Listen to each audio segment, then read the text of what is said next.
Bismillahirrahmanirrahim. Assalamu alaikum 9th class. How are you? I hope you all are fine. Today we're going to start our lecture number 76 and which is relate to the structure of an atom.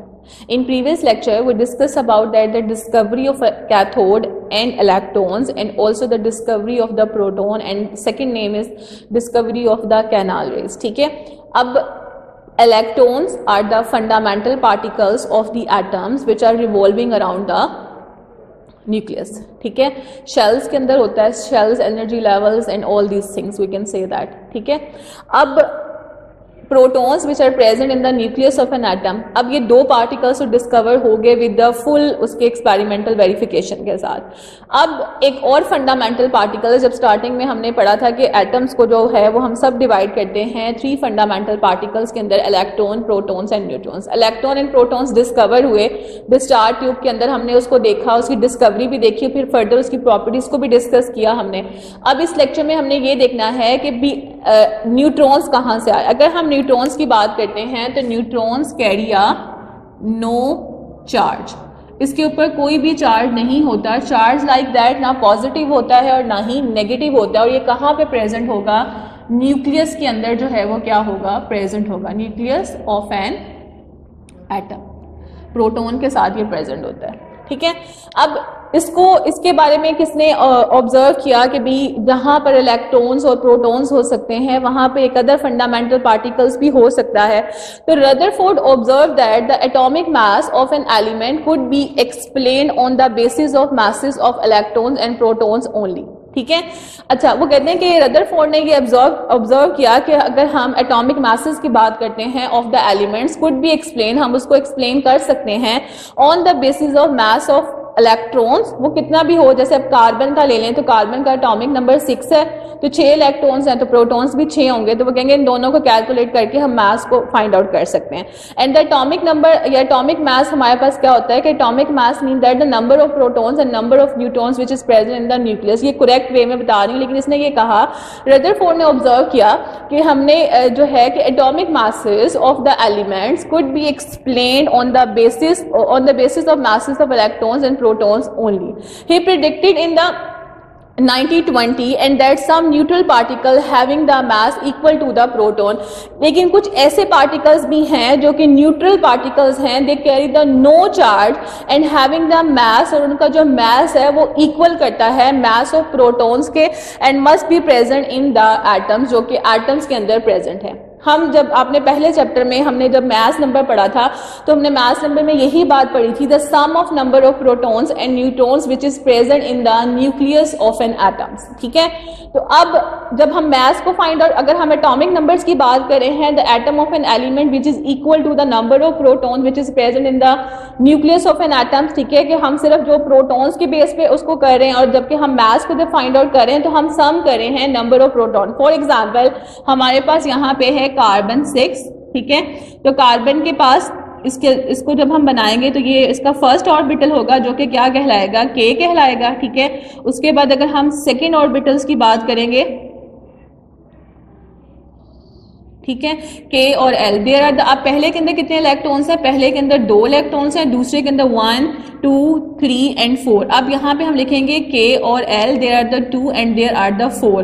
4 + 2 is equal to the 6. अच्छा, अब हम इसके nucleus की बात करते हैं तो हम न्यूक्लियस में प्रेजेंट होगा number of proton which are the 6 and the number of neutrons which are the 6. ठीक है, तो अब इस फंडामेंटल पार्टिकल्स को हमने डिस्कवर किया था. ठीक है, कि जहां पर हमारे पास नंबर ऑफ प्रोटॉन्स होते हैं वहां पे ही मास जो है वो इक्वल करता है नंबर ऑफ न्यूट्रॉन, सब न्यूट्रल पार्टिकल्स को. और वो न्यूट्रल पार्टिकल्स क्या हैं? न्यूट्रॉन्स हैं which is present in the nucleus of an atom. And we will when sum the atomic mass, जब हमने किसी भी एटम्स के जो है एटॉमिक मास को सम करना होता है तो हम बेस करते हैं number of proton and number of neutrons को. और ये दोनों कहाँ प्रेजेंट होंगे? ये न्यूक्लियस के अंदर प्रेजेंट होंगे. और ये मैंने कार्बन का एटम बनाया है with complete number of particles of electrons, protons and neutrons. Electrons are here which are negative in nature revolving around the nucleus and the proton and neutrons present in the nucleus in the form of number of protons and the number of neutrons which is depend upon that कि how many elements, element to elements depend करेगा. Carbon nitrogen, oxygen, sulphur, phosphorus and all these things. और हर atomic number जो है, हर elements का atomic number जो है वो क्या होगा, डिफरेंट होगा, वो उसका आइडेंटिफिकेशन भी होगा। ठीक है, जैसे हम कार्बन का आइडेंटिफिकेशन पीरियोडिक टेबल में 6 नंबर पे करते हैं, नाइट्रोजन का 7 नंबर पे करते हैं। इंशाल्लाह ये हम अगले चैप्टर में पीरियोडिक टेबल में डिस्कस भी करेंगे। अब बात करते हैं डिस्कवरी की, कि जो न्यूट्रल पार्टिकल्स है या न्यूट्रॉन्स था, उसको किसने डिस्कवर किया था? Neutron is discover in 1932। James Chadwick जो था वो साइंटिस्ट का नाम था। That is also important for your MCQs point, year भी और साइंटिस्ट का नेम भी। अब जो हमारे पास जैम चिडविक था, इसने डिस्कवर किया था न्यूट्रल पार्टिकल्स को। और वो न्यूट्रल पार्टिकल्स कहाँ प्रेजेंट थे? वो न्यूट्रल पार्टिकल्स प्रेजेंट है प्रोटॉन्स के न्यूक्लियस के अंदर, और उनके जो मास है वो नियरली इक्वल है किसके? प्रोटॉन्स के। ठीक है, अब इसका प्रोसेस क्या था? When he bombarded the, अब इसने जैसे हमारे पास विलियम्स क्रूक्स और गोल्डस्टीन ने एक्सपेरिमेंट परफॉर्म किया था डिस्चार्ज ट्यूब को लेते हुए, तो यहाँ पे इसने एक छोटा सा प्रोसेस किया था।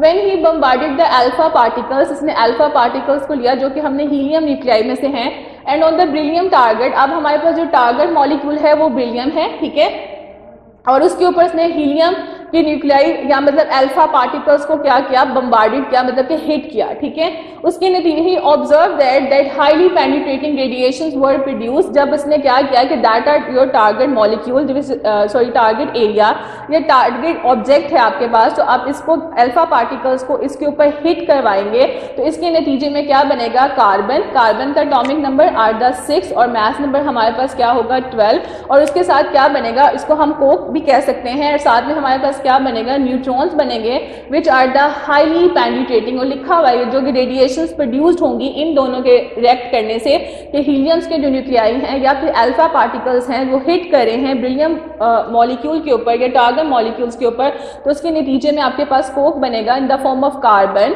विच is atomic number is 6 and mass number is 12 due to the number of proton is 6 and number of neutron is also 6। और साथ में क्या बनेगा आपके पास? हाईली पेनिट्रेटिंग जो है वो क्या बनेंगे? न्यूट्रॉन्स आएंगे। और ये हाईली पेनिट्रेशन का मतलब क्या होगा? जो ज्यादा अपने अंदर जो है वो एब्जॉर्ब करने की एबिलिटी रखता हो। अब उसके बाद हम डिस्कस करेंगे प्रॉपर्टी ऑफ न्यूट्रॉन्स के बारे में। अब प्रॉपर्टी ऑफ न्यूट्रॉन्स की 3 प्रॉपर्टीज हैं और ये शॉर्ट क्वेश्चंस के लिए बहुत ज्यादा इंपॉर्टेंट है। न्यूट्रॉन कैरी नो चार्ज, इसके पास कोई भी चार्ज नहीं होता, ना पॉजिटिव और ना ही negative, and they are neutral, ये न्यूट्रल होते हैं। Number 2, they are the highly penetrating, ये हाईली पेनिट्रेटिंग होते हैं, और मैंने पेनिट्रेशन का मतलब बताया कि जो कंप्लीटली एब्जॉर्ब करने की एबिलिटी रखता हो। And mass of these particles were nearly equal to the mass of the proton. जो न्यूट्रॉन्स के मास होते हैं, ये न्यूट्रॉन के पार्टिकल्स के जो मास होंगे वो समहाउ नियरली इक्वल टू होंगे नंबर ऑफ प्रोटॉन्स के या मास ऑफ प्रोटॉन्स के। जैसे अब यहाँ पर हमारे पास नंबर ऑफ प्रोटॉन्स 6 है और नंबर ऑफ न्यूट्रॉन्स भी जो है वो हमारे पास क्या है? 6 है। तो नियरली अबाउट इसके जो मासेस होंगे वो प्रोटॉन के क्या होते हैं? इक्वल होते हैं। यहाँ तक ये जो पूरा टॉपिक है ये शॉर्ट क्वेश्चंस के लिए इंपॉर्टेंट है, लेकिन कभी कभार बोर्ड के पेपर में ये पूरा लॉन्ग क्वेश्चन के तौर पे भी आ जाता है। बट इसकी ये वाली इक्वेशन बहुत इंपॉर्टेंट है। ये 2 पार्ट्स दिए होते हैं, 2 रिएक्टेंट्स आपको दिए होते हैं, या आपने इसके रिजल्ट्स को लिखना होता है या प्रोडक्ट्स को लिखना होता है, तो ये पार्ट जरूर अच्छी तरह से देखिएगा with their atomic number and with their mass number. And I hope आपने इसको अच्छे तरीके से अंडरस्टैंड किया होगा। तब तक अपना बहुत सारा ख्याल रखिएगा। अल्लाह हाफिज़।